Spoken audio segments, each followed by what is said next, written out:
Hello everyone. ಇವತ್ತು items ಎಲ್ಲ pack ಮಾಡಿಕೊಂಡು ಎಲ್ಲಿ ಹೋಗ್ತಾ ಇದ್ದೀವಿ ಅಂತ ಯೋಚನೆ ಮಾಡ್ತಿದ್ದೀರಾ?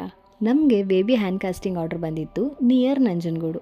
ಮೈಸೂರಿಂದ ನಂಜನಗೂಡು ರೀಚ್ ಆಗೋಕ್ಕೆ ಮ್ಯಾಕ್ಸಿಮಮ್ 15 ಮಿನಿಟ್ಸ್ ಸಾಕು ಅಂತ ನಾವು ಮಗುನ ಮಲ್ಕೊಂಡ ಮೇಲೇ ಕಾಲ್ ಮಾಡಿ ಅಂತ ಹೇಳಿದ್ವಿ. ಈ ಟ್ರಾಫಿಕ್ಕು, ರೋಡ್ ಕನ್ಸ್ಟ್ರಕ್ಷನ್ ಎಲ್ಲ ಸೇರಿ ನಾವು ಹೋಗೋಷ್ಟರಲ್ಲೇ 3/4 ಗಂಟೆ ಆಗೇ ಹೋಯಿತು. ಆ ಬಿಸಿಲಿಗೂ, ಆ ಕನ್ಸ್ಟ್ರಕ್ಷನ್ ಅದು ಇದು ಗಜಿಬಿಜಿಗೂ ತುಂಬ ಹಿಂಸೆ ಅನ್ನಿಸ್ತು. ಬಟ್ ಸ್ಟಿಲ್ ಈ ಹಳ್ಳಿ ವೈಬ್ ನೋಡ್ತಿದ್ದಂಗೆ ಎಷ್ಟು ತಂಪು ಅನ್ನಿಸ್ತು ಮನಸ್ಸಿಗೆ ಅಂದರೆ, ನಾವು ವೀಡಿಯೋಲಿ ತೋರಿಸೋದಕ್ಕಿಂತ ರಿಯಲಾಗಿ ಫೀಲ್ ಮಾಡೋದೇ ತುಂಬ ಖುಷಿ ಅನಿಸುತ್ತೆ. ತುಂಬ ಜನಕ್ಕೆ ಈ ಆರ್ಚ್ ಎಲ್ಲ ನೋಡಿದಾಗಲೇ ಗೊತ್ತಾಗ್ಬಿಡುತ್ತೆ ಯಾವ ಲೊಕೇಶನಲ್ಲಿ ಹೋಗ್ತಾ ಇದ್ದೀವಿ ಅಂತ. ಬಟ್ ಸ್ಟಿಲ್ ಎಲ್ಲರೂ ಕಮೆಂಟ್ ಮಾಡಿ ಎಕ್ಸಾಕ್ಟ್ ಯಾವ ಊರಿಗೆ ಹೋಗಿದ್ವಿ ಅಂತ ನಾನು ನೆಕ್ಸ್ಟ್ ವೀಡಿಯೋದಲ್ಲಿ ಹೇಳ್ತೀನಿ. ಯೂಶ್ವಲಿ ಮಕ್ಕಳು ಬೆಳಗ್ಗೆ ಬೇಗ ಎದ್ಬಿಡ್ತವೆ, ಅದರಲ್ಲೂ ನಾವು ಹೋಗಿದಾಗ ಲೇಟ್ ಆಗಿದ್ದರಿಂದ ಇನ್ನೂ ಬೇಗ ಎದ್ದೇ ಬಿಟ್ಟಿರ್ತಾನೆ ಅಂದ್ಕೊಂಡ್ವಿ. ಬಟ್ ನಮ್ಮ ಪುಣ್ಯಕ್ಕೆ ಅವ್ನು ಸ್ವಲ್ಪನೂ ಎದ್ದಿರಲಿಲ್ಲ. ಮತ್ತು ಅವ್ನ ಕಾಲೆಲ್ಲ ಮುಟ್ಟು ನೋಡಿದಾಗಲೂ ಸಹ ಅವನೇನು ರಿಯಾಕ್ಟ್ ಮಾಡಲಿಲ್ಲ. ಸೊ ಡೀಪ್ ಸ್ಲೀಪಲ್ಲಿದ್ದಾನೆ ಅಂತ ಅವ್ನ ಬಲಗಾಲ್ದು ಮೋಲ್ಡಿಂಗ್ ಅಂತೂ ತಗೊಂಡ್ವಿ.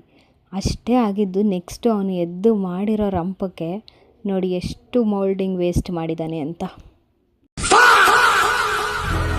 ಫೈನಲಿ ಅವನು ಎಚ್ಚರ ಆದಮೇಲಂತೂ ಇನ್ನು ಮಲ್ಕೊಳ್ಳೇ ಇಲ್ಲ.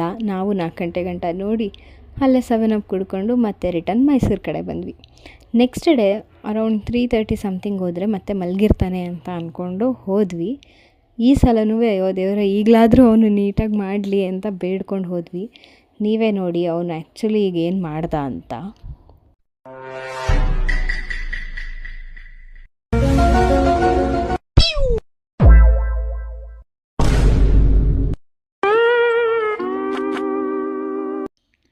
ನೋಡಿದ್ರಲ್ಲ, ಫೈನಲಿ ಮೋಲ್ಡಿಂಗ್ ಪೌಡ್ರೆಲ್ಲ ವೇಸ್ಟ್ ಮಾಡಿ 2 to 3 ಡೇಸ್ನ ವೇಸ್ಟ್ ಮಾಡ್ಕೊಂಡ್ಮೇಲೆ ಫ್ರಸ್ಟ್ರೇಟ್ ಆಗಿ ಪೇರೆಂಟ್ಸು ಬೇಡವೇ ಬೇಡ ಥೀಮೇ ಚೇಂಜ್ ಮಾಡಿಬಿಡೋಣ ಅಂತ ಅವ್ರು ಸೆಲೆಕ್ಟ್ ಮಾಡಿದ್ದಕ್ಕಿಂತ ಬೇರೆ ಥೀಮ್ನೇ ಸೆಲೆಕ್ಟ್ ಮಾಡಿಕೊಂಡ್ರು.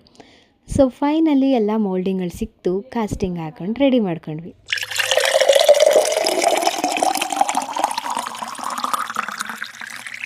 ಸಕ್ಸಸ್ಫುಲಿ ಎಲ್ಲ ಮೋಲ್ಡಿಂಗಿಗೂ ಕಾಸ್ಟಿಂಗ್ ಹಾಕಿದ್ಮೇಲೆ ಅನ್ಮೋಲ್ಡ್ ಮಾಡಬೇಕಾದ್ರೆ ಏನೋ ಒಂಥರ ಖುಷಿ ಇರುತ್ತೆ. ಅದರಲ್ಲೂ ಇಷ್ಟು ಸಾಹಸ ಮಾಡಿದ್ಮೇಲೆ ಈ ಔಟ್ಪುಟ್ಗಂತೂ ಈಗಿರಲಿ ವೆಯ್ಟಿಂಗ್. ಇಷ್ಟು ಚೆನ್ನಾಗಿರೋ ಔಟ್ಪುಟ್ ಬಂದ ಮೇಲೆ ಮನ್ಸಿಗಂತೂ ತುಂಬ ಖುಷಿ ಆಯಿತು. ಅಷ್ಟಿಲ್ಲದೆ ಇದನ್ನು ಗೋಲ್ಡನ್ ಮೆಮೊರೀಸ್ ಅಂತಾರ.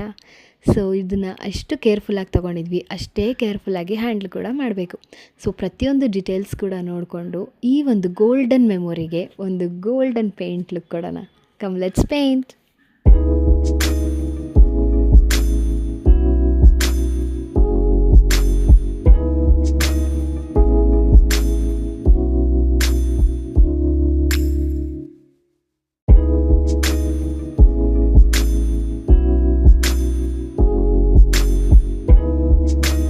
ಫೈನಲಿ ಗೋಲ್ಡನ್ ಪೇಂಟ್ ಮುಗಿದ ಮೇಲೆ ಇದರ ಲುಕ್ಕು ಎನ್ಹ್ಯಾನ್ಸ್ ಆಗಿತ್ತು, ತುಂಬ ಚೆನ್ನಾಗಿ ಕಾಣಿಸ್ತಾ ಇತ್ತು.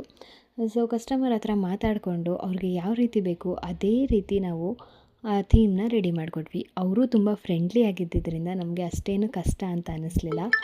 ಅವರು ಸೆಲೆಕ್ಟ್ ಮಾಡಿದ ರೀತಿ, ಅವ್ರು ಸೆಲೆಕ್ಟ್ ಮಾಡಿದ ಲೈನ್ಸು ಎಲ್ಲನೂ ಕೂಡ ನಮಗೂ ತುಂಬ ಇಷ್ಟ ಆಗಿತ್ತು.